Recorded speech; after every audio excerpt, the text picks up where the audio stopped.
Blessed are those who mourn, for they will be comforted. Quoted from the Bible, references the act of mourning, which is often the response to suffering. Suffering is a commonality among humans, resistant even to the passing of time, and is not something that should be avoided. Those who recognize this will be blessed because reward will often come afterwards. James Baldwin's Sonny's Blues and Sherman Alexie's The Approximate Size of My Favorite Tumor both deal with this potentially controversial statement. Both stories recognize the two sides that are commonly affiliated with a statement like this through the use of its characters. Different characters in each story held different beliefs, with some embracing the statement made above on how suffering needs to be recognized and confronted, and others rejecting it. The purpose in comparing stories like Sonny's Blues and The Approximate Size of My Favorite Tumor is to show that suffering is always going to be present, but that people will always deal with them in different ways, with no one way being more correct than the next. Suffering is highly prevalent in both stories by Baldwin and Alexie, but the reasons for it are very different. The brother whose name is not given tells the story of Sonny, the main character of Sonny's Blues. The brother points out in the first excerpt that Sonny had been picked up the evening before in a raid on an apartment downtown for peddling and using heroin. While this addiction to heroin was a type of suffering on its own, it was a different type of suffering that was much larger that led to Sonny's abuse of heroin. Sonny saw heroin as an escape route from the darkness of Harlem. Reflection on Sundays by the brother unveils the danger of this darkness. When he was a kid, the adults would sit around after church until it was almost dark outside. It was when they got up and turned on the light that they moved a little closer to that darkness outside. The darkness outside is what the old folks have been talking about. It's what they've come from. It's what they endure. The child knows that they won't talk anymore because if he knows too much about what's happened to them, he'll know too much too soon about what's going to happen to him. The darkness that is mentioned is describing the lives in general of the people that live in Harlem. It is showing that Harlem is a place where hardships are commonly endured. It is never ending, but a cycle, with the hardships being passed down from each generation to the next. The fact that the brother recognized this as a child means that Sonny most likely did as well, and Sonny reacted to it in a way easily accessible to him, which was heroin. Sonny did not use heroin in the first place to become addicted, but to escape the suffering linked to living in Harlem. However, his use of heroin led to his addiction and subsequently added on even more suffering for Sonny to endure. After recovery, jazz, characterized by a strong but flexible rhythmic understructure with solo and ensemble improvisations, was the perfect outlet for all of the suffering Sonny had dealt with up until that point, including the darkness of Harlem and heroin. The sporadic nature of jazz that occurs because of its many improvisations mirrors Sonny's suffering. He told his brother that jazz is not so much to play, it's to stand it, to be able to make it at all, on any level. Being able to deal with the improvisations while still maintaining a rhythm is the biggest challenge in jazz, and it is exactly what Sonny tried to do with his own life. His many attempted escapes from the darkness of Harlem were improvisations, but he could not maintain a steady life. His uptake of jazz gave him one more chance to get it right. Being able to stand the sporadic nature of jazz helped Sonny to be able to stand his life. In the end, Sonny turned away from escape and dealt with his suffering by confronting it. The beginning of Sonny's suffering was because of his environment, Harlem. Jimmy One Horse's suffering in The Approximate Size of My Favorite Tumor was instead because of the nature of biology and its many possible flaws. The flaw that befell on Jimmy One Horse was cancer, and he used humor to deal with it. The humor he used was directed towards his illness, and he told his wife Norma that his favorite tumor was just about the size of a baseball, shaped like one too, even had stitch marks. Jimmy One Horse saw humor as a way to keep things as normal as possible, as a way to hold on to the past. His past had been filled with humor, bonding with Norma over humor the very first time they met.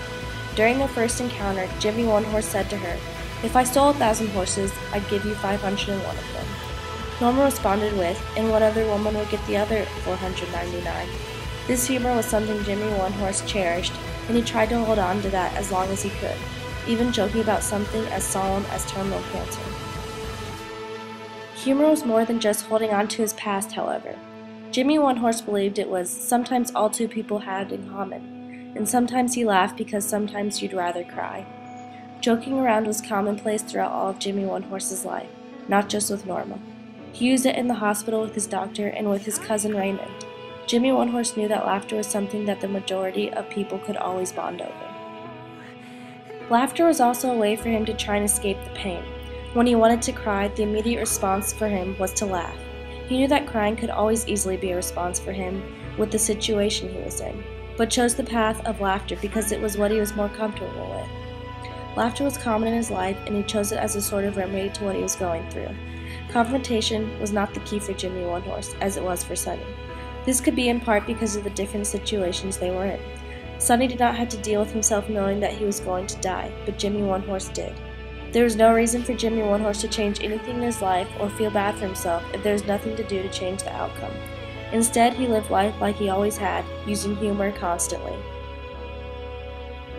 Living life as normally as one can was something that Sonny's brother appreciated, and thus would probably have appreciated Jimmy One Horse's constant humor.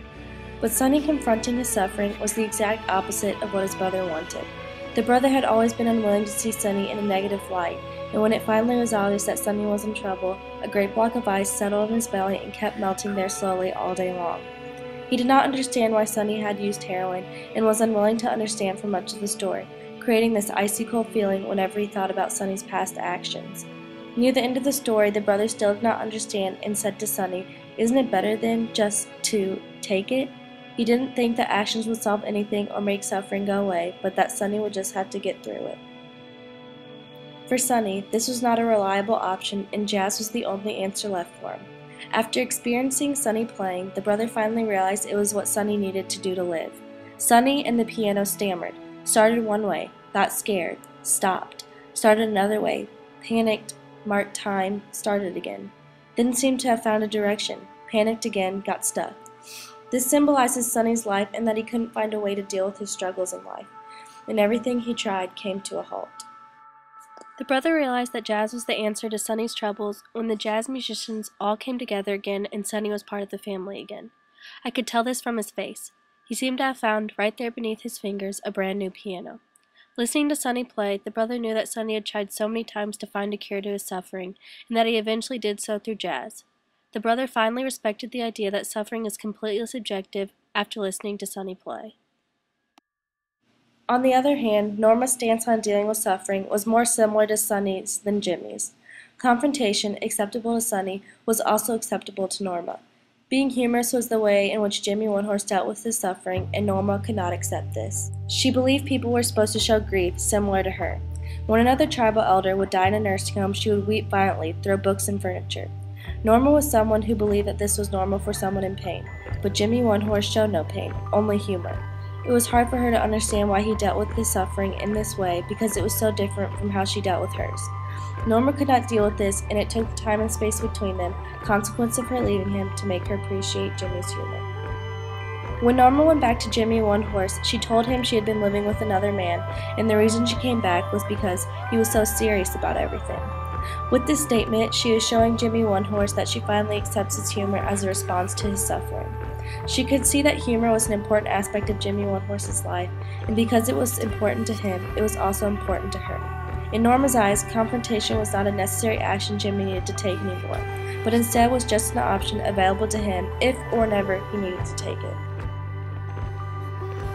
Sonny and Jimmy One Horse had a lot of suffering to deal with in their lives, directly resulting from the darkness of Harlem and the sickness of cancer, respectively. Sonny dealt with the darkness first through escape and then confrontation, through the forms of heroin and jazz. Jimmy One Horse dealt with his cancer using humor for various reasons: to keep his life as normal as possible, to hold on to the common bond of laughter between humans, and even to try and occasionally escape the pain that terminal cancer brought to his life.